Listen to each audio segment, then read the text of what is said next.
Hello everyone. आज आम श्रेणी षष्ठ सप्तम अष्टम पंचपदी हिसाब से लेसन प्लान लिखा। तो चलते भिडियो को स्टार्ट करवा।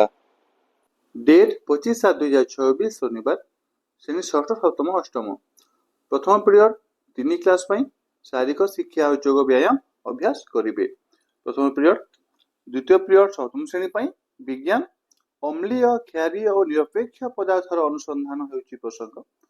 शिक्षण फलाफल दैनंदिन जीवन में निरपेक्षीकरण विषय धारणा पाइबे।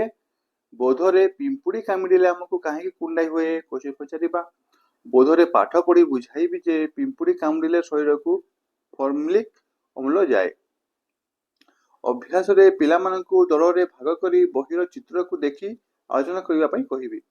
प्रयोग रे दैनंदिन जीवन दुईटी समस्या एवं सेगुड़िकर प्रशमन उपाय लिखिबे। प्रसाव कारखाना निर्गत वर्ज्यवस्तु को नदी पोखरी रे छाड़िले कौन क्षति हेब लेख। 3 नंबर पीरियड अष्टम श्रेणी गणित घातर खेल। शिक्षण फलाफल अभ्यास कार्य करेंगे। टीएलएम रे चार्ट अदित अभ्यास प्रश्न रचना करी। बोधरे पृष्ठा 23 और 24 प्रश्न उत्तर लिखिबे।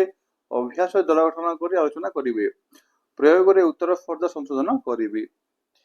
4 नंबर पीरियड षष्ठ श्रेणी विषय गणित प्रसंग रेखा कोण। शिक्षण फलाफल रश्मि विषय धारणा पाइबे। टीएलएम चित्र scale pencil Adit torch light और सूर्य किरण चित्र देखाई पचारि आलोक केउठारु बाहरी केउ आड़ को गति करे।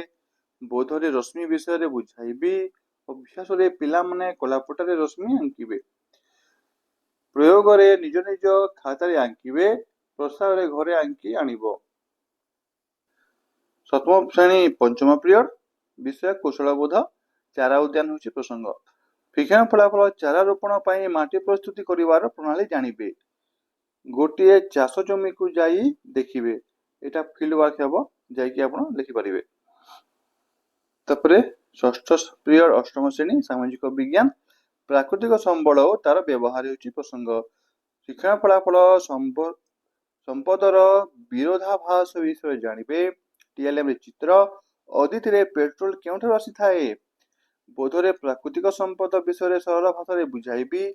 अभ्यास रे संपदर सठिक व्यवहार विषय लिखिबे। प्रयोग रे दल गठन होई आलोचना करिबे। प्रसार जल को किपर संरक्षण करि परिबा लेख।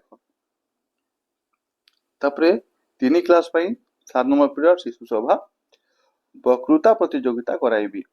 एटा थिला 25 तारिख रो लेसन प्लान। यदि आपको भल लागुथिबो ताहले गोटे लाइक सब्सक्राइब करके जिबे। धन्यवाद।